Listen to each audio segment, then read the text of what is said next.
Hi everyone, welcome to Modern Hmong Girl.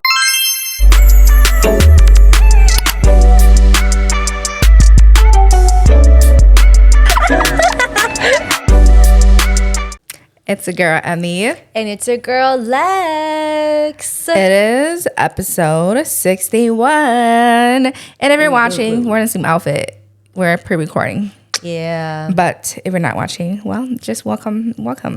And yeah, if you're new here, thank you so much for tuning in. If you're a returning listener, welcome back as always. And should we do a check-in again, or should we just say what we have planned for the week? Yeah. Or what? Yeah, planned for the week. Okay.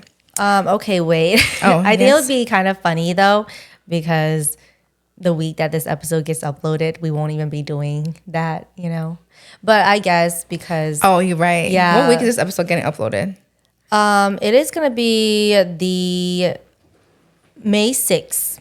Week. So that week we will be out for our friend's birthday. Yes, we will. And our friend from Cali will be visiting us. So Yes. yeah, super excited. We'll have a fun week. I'm looking forward to the weekend because I think it'll be a much needed weekend for me. Even though it'll be a lot of running around and everything, it'll be a lot of fun because I'll be surrounded with my friends. Right. It's the energies that matter. Yes. Mm-hmm. Yeah. Okay. All right. That's it for our week, for that week that we know of. So let's just jump into this episode. I mean, y'all see the title. Why Hmong people need to touch some grass? For real, like. And to start that off, I actually have a something I want to read that I saw on Facebook yesterday on the page Hmong Talk submitted by somebody, okay? This said, from an anonymous person, should each Hmong clan leader decide if interracial marriage should be banned? For example, if the great Hmong clan leaders vote to ban interracial marriage, then no Hmongs can marry other race or ethnicity. Same with other Hmong last names too. Let it be a clan issue if they want it or not.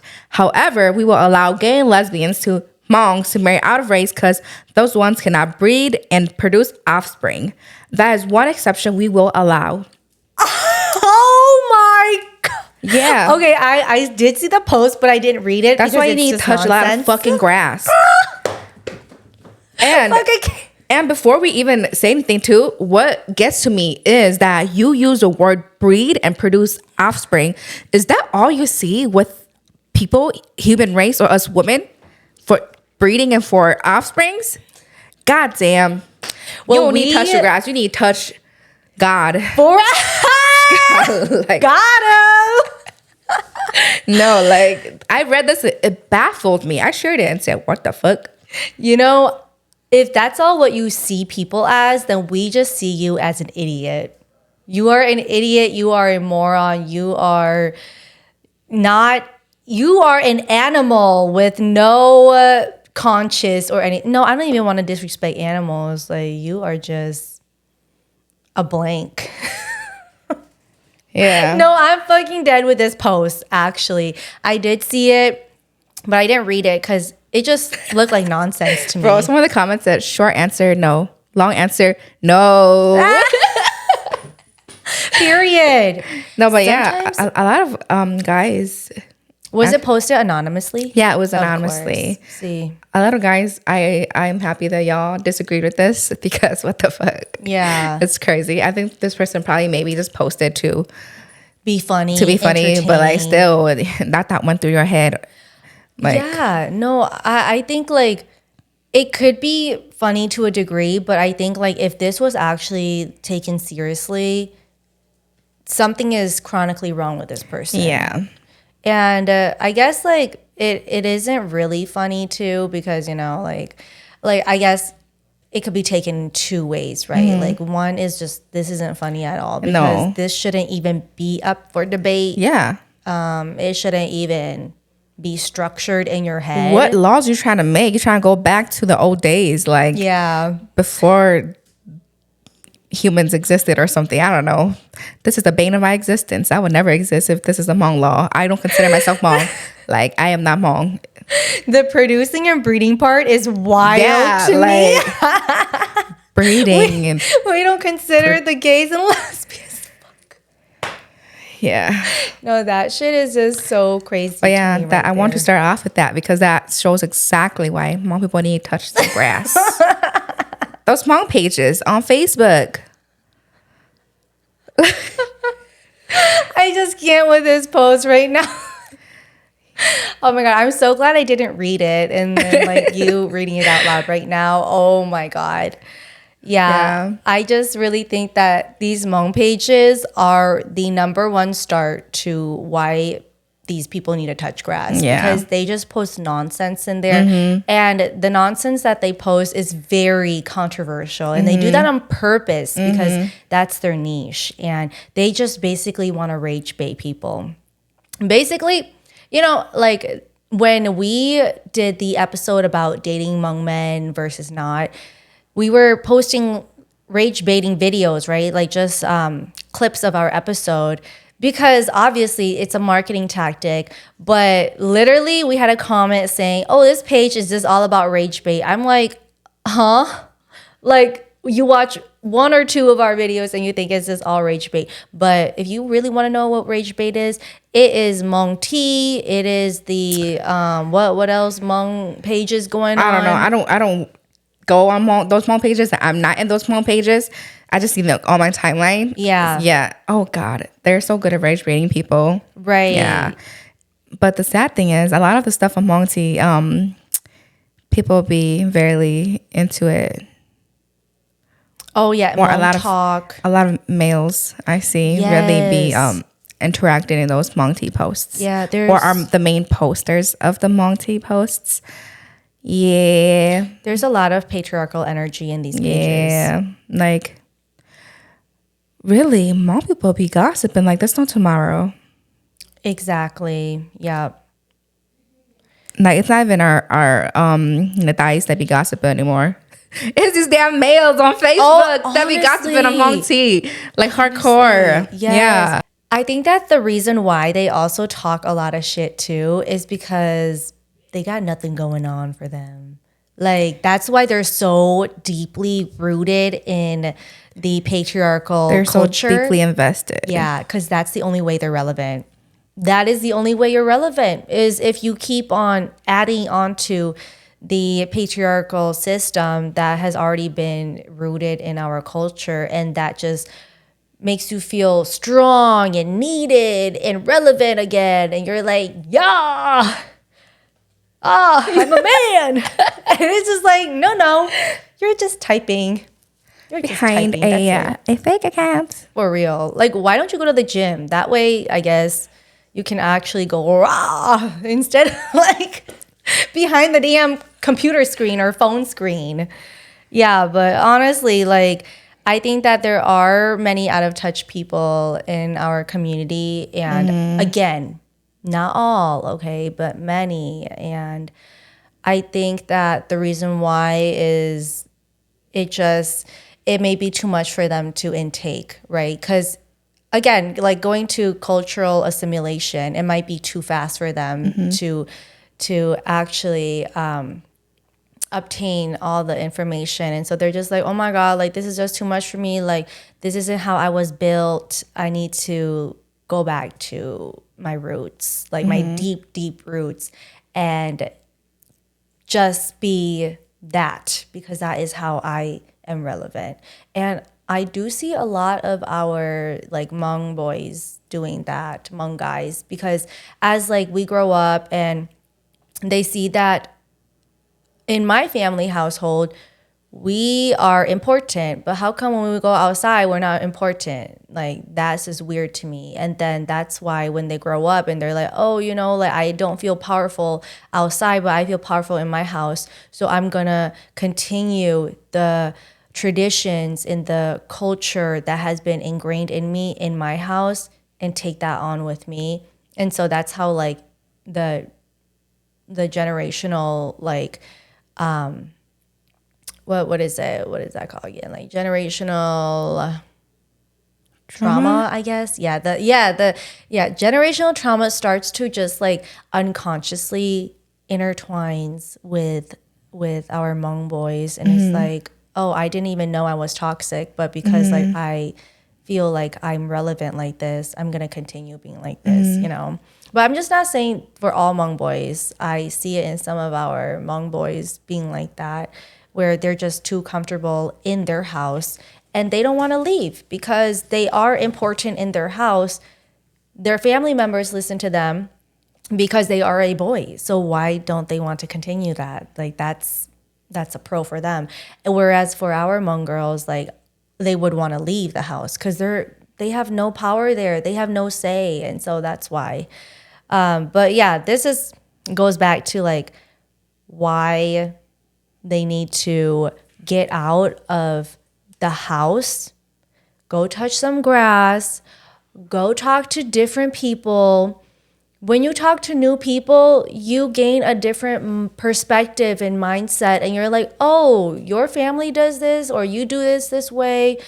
Oh, this is how my family does it. Like, and then when they say something like, oh, what? That's so different. And then that's when you start like building yourself, character development. That is what we want from these people, from you. If you're just chronically online all the time. Like, okay, there's like a good chronically online and a bad chronically online. Like good chronic online is like if you just have like TikTok rot, right? Like if you're just like doom scrolling. Right, exactly. But like if you are just someone that is a hater, I don't know why. Like, but why are you 50 and hating? Like, move on. Take care of your kids, please. That's all I have to say. Exactly. Like, exactly. Yeah, go do something instead of hating. Yeah, and also, okay, this is kind of off topic, but like going back from that very crazy Jackson fan too. Oh yeah. Ooh, that just reminded me of that where she is really crazy. Oh my God, there's Jackson something Wang. worse that just happened too. Oh my God. There's a lot of shit going on right now with Jackson.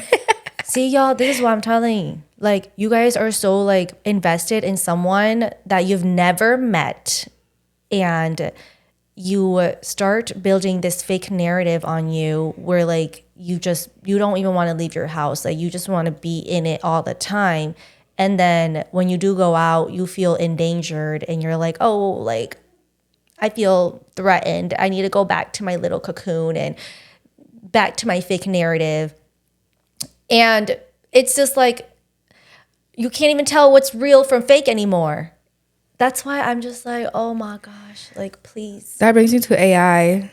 Again, I know I talked about AI already, but people can't differentiate the freaking difference with AI and not AI anymore. Mm-hmm. It's kind of crazy.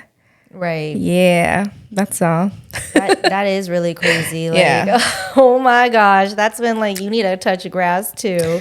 Yeah, but going back to like the pages that we have on Facebook for all our Hmong stuff, why are all the pages mainly so negative, you know? Yeah. Even when some of the posts are actually like asking for genuine advice, dang, everyone's so negative in the comments. Or let's see,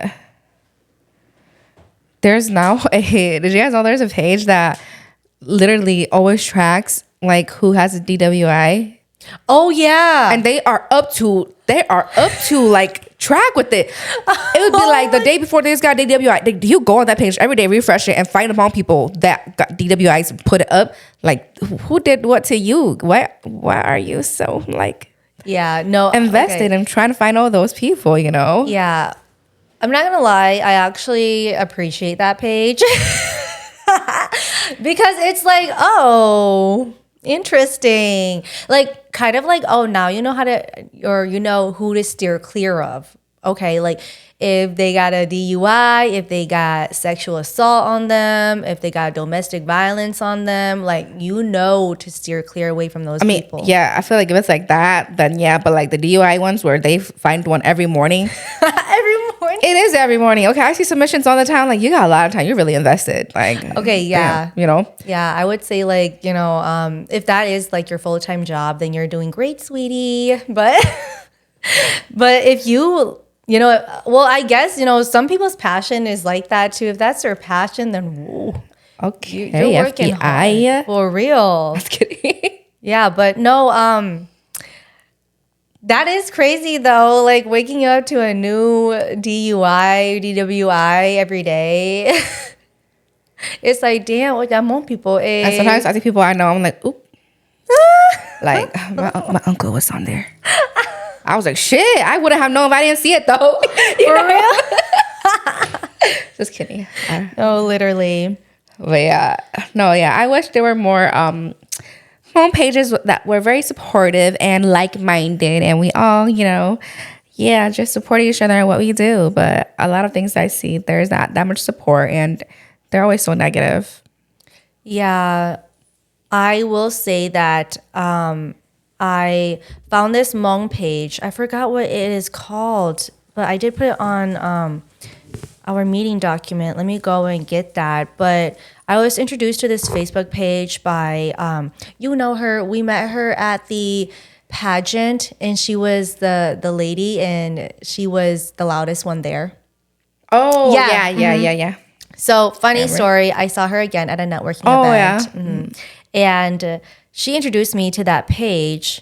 Let me see. It is called... Oh my gosh. I didn't even link the page on our I was like, I don't see anything on there.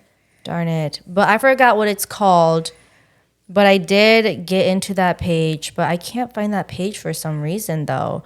But basically that page is for Hmong women and for their stories. And it's actually a very, very great page where women can go on it and submit their stories anonymously and ask genuine questions for advice. And I really love that. It reminded me of our Dear Nobody. And a lot of women, there are like hundreds and thousands of posts on there where they share very similar stories and experiences. And they ask questions that we all would want to know. I'm not surprised that us Hmong women have it. Right. Like, but I want one as a collective for all of our people together, for our young boys, for our young girls, for our, our people. Mm-hmm. Yeah. Like, yeah. You know, but if you do find that page, if we find that page, we'll share it. So yes, if you want to join a community like that, then you can join. Yeah. But like with these Facebook Hmong pages, they are mostly toxic. And I think that, it is up to us as a collective to come together and add some positivity in there. Like, we get it. We love drama. We love tea. Like, people are naturally gonna want to know people's business. Go where the tea's at. Exactly. Because they're like, oh, what's happening? Like, oh my God. Tea time. Right. But it's like, there's tea and gossip, and then there's the very negative part where it's like, oh yeah, girls shouldn't do this or boys shouldn't do this and you got to do that and that. You need to breed yourself. Yeah. Right. And so those parts, they got to be diminished. They got to get washed away. And I think that our generation is definitely doing better. Mm-hmm. Of course, there will always be people that... There will always be a bad apple. Right. A rotten apple. Yes. Yeah, that's very true. And we can't stop those people. No, we can't. They'll just rot and fall down and disappear. It's okay. Yes. Yes, I love that. All in all, I just want people to remember that, the world is changing. It's not only Hmong people that's living in this earth. It's not only a religion or culture that exists, there's a lot of people that exist outside of Hmong people, y'all. And there's things changing every single day. So like we say, please try to take change upon yourself and change the things that we know are bad for us as individuals, as a collective, as a group, as a culture. Yeah, take initiative and make that change. Unless you don't want to, then you can stay here while we all change for the better. Exactly. Yeah. I'm just thinking back to that post, bro. I'm just so dead about that. Yeah, but that's pretty much it for this episode. The Hmong pages and stuff like that. Oh, wait, I said this episode. Okay, let's move on to our Dear Nobody segment.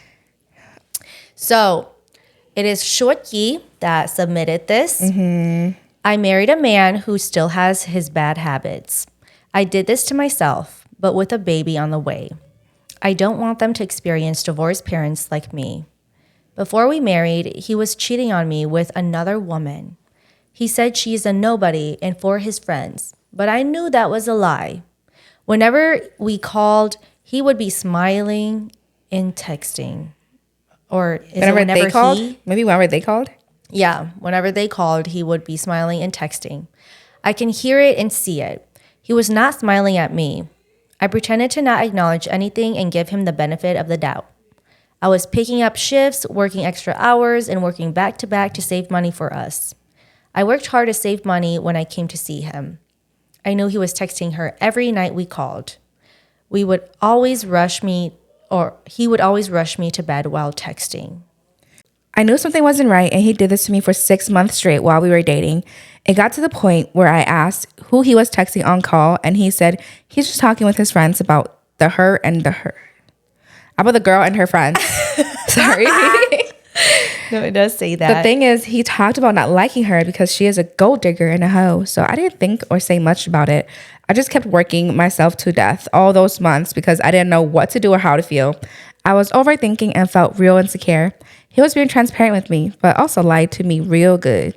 Now that we are married, I saw his old messages with her and everything I felt.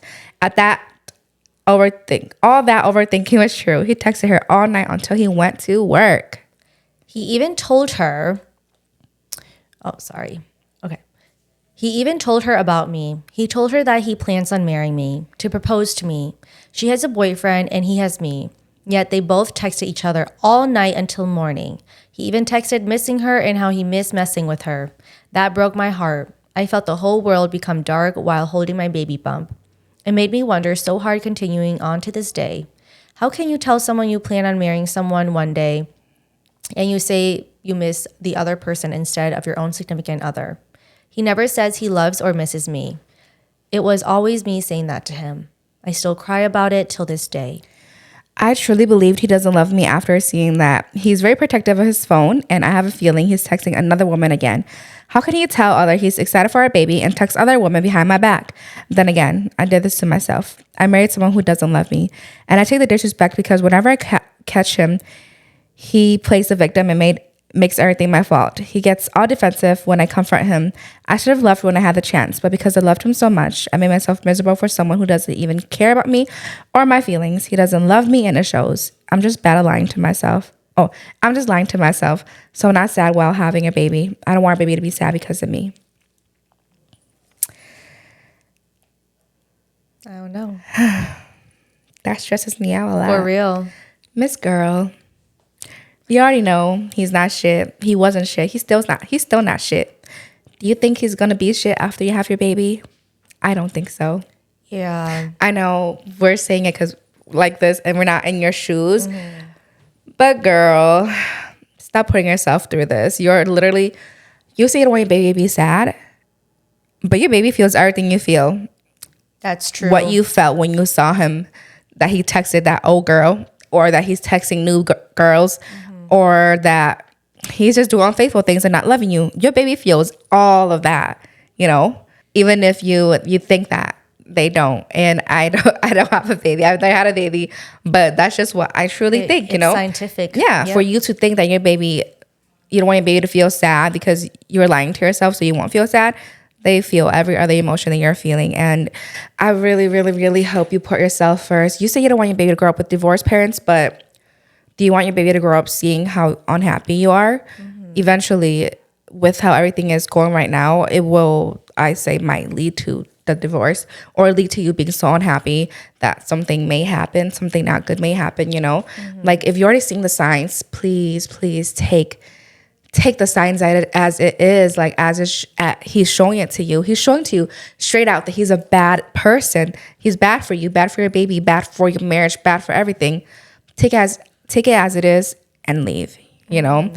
And I know what anyone says cannot convince you and whatnot, but I truly, truly hope that you put yourself first. I know it's hard. It's hard, especially when you have a baby on the way and you really imagine your life with this person already, but can you really imagine your life with a person that doesn't love you?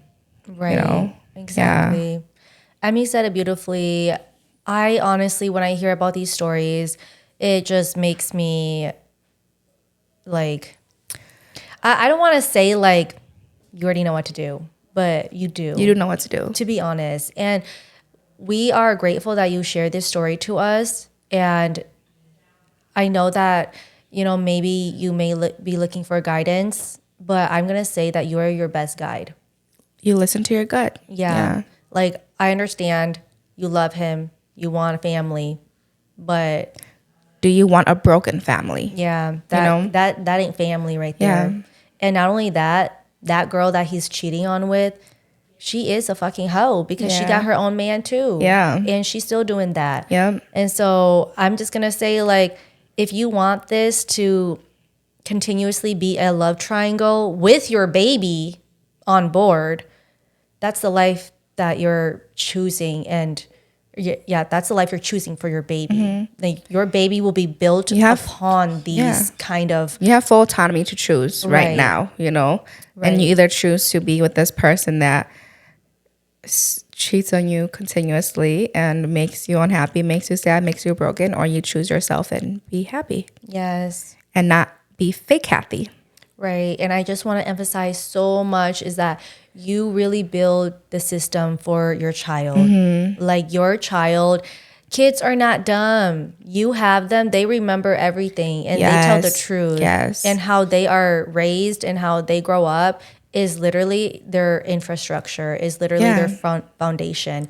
And so I know, like, when they do become adults, they have full autonomy on, like, helping themselves and being better and whatnot. But it is hard, though. As kids, we don't understand, We grow up seeing, our dad cheats on our mom and our dad hits our mom. Oh, that's normal. Right. Because mom is still here. Exactly. You don't want your kid to see that, Yeah. So I think it's so important, even though you, like I said, you don't want your kid to grow up with divorced parents, but you don't want your kid to grow up with a sad mom, a broken mom, because that affects kids way more than we think. Right.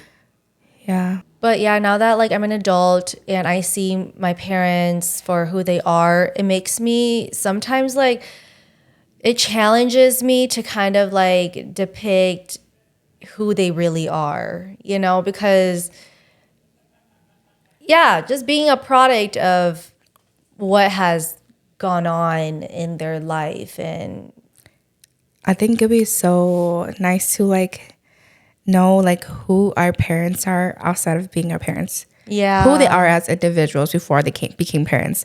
But for, us, I think it's very hard because our parents had us very young. Yeah. They never truly knew who they were because my mom got married at 14 or 15, That's very young. They never got to experience who they were outside of having kids. Right. All they knew was kids growing up and surviving, right? So I think it's very important as parents to be able to show your kids a healthy individual as a parent and as just yourself and as a parent for them, because that's what they need to be able to grow up. Okay. They need someone to leave an example that, like, a good example, not a bad example that we put out to them because we chose to do it that way. Exactly. And, I just want to go back to the play that I watched, Hmong Futures. It really signified how like generational trauma is so real, and it's definitely something so prevalent in our culture and in every generation. Because when the mom, she was arguing with her daughter in that play, the daughter was like, oh, you're just like grandma, in that way. And then the mom was like, no, I'm not. I'm nothing like her. I will never be like her. And then there was another scene where another person was telling her that, oh, you're a lot like your mom. And she was like, oh, hell no, I'm not. Like, I'll never be like my mom. And it was taken as a disrespect, and that is sad. And I think that that's something that you don't want to pass on to your children. That, to me, like, if I was a mother and if I heard my child say, I don't want to be like my mom, like, I'm not like her, don't tell me that. That is very sad, And so take it upon yourself to whatever you decide to do for your child, that is definitely going to shape on on who they are. And it's not that we're just considering your child, we're also considering you too. Definitely take the time that you need to go through your situation. It's very heavy, you know, what you're going through. And so it's understandable. But at the end of the day, you are your own leader. You're your own decision maker. So you're going to have to call the shots for this. And your husband, he does not have the power to do that. No, he doesn't. Toe or shinde, okay? Yeah, bye on that. Yeah, no or shinde here. Right. And please know you have your support system. Go to your family, go to your friends. They have you. Okay, you have them.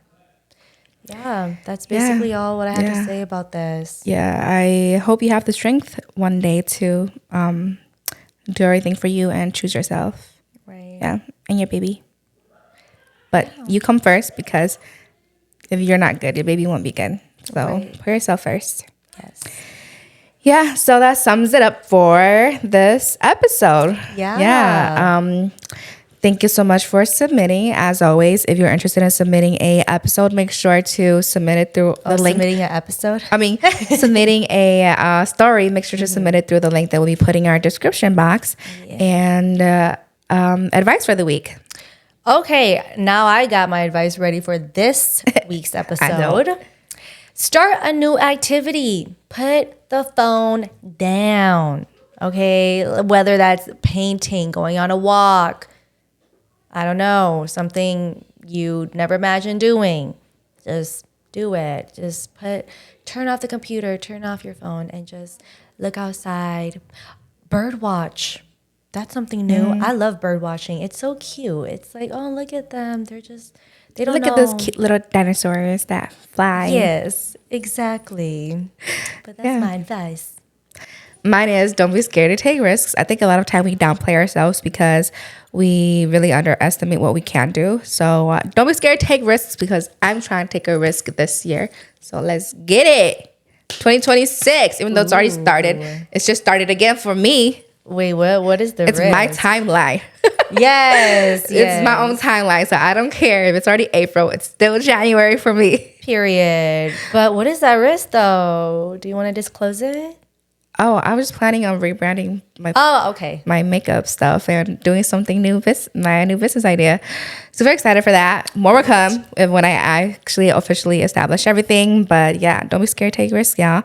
And that's all for today. And thank you so much for tuning in. We're here for you every Wednesday. We are on Instagram, TikTok, Spotify, YouTube, and Facebook at Hmong Girl. And we will see you soon, girlies. Mwah.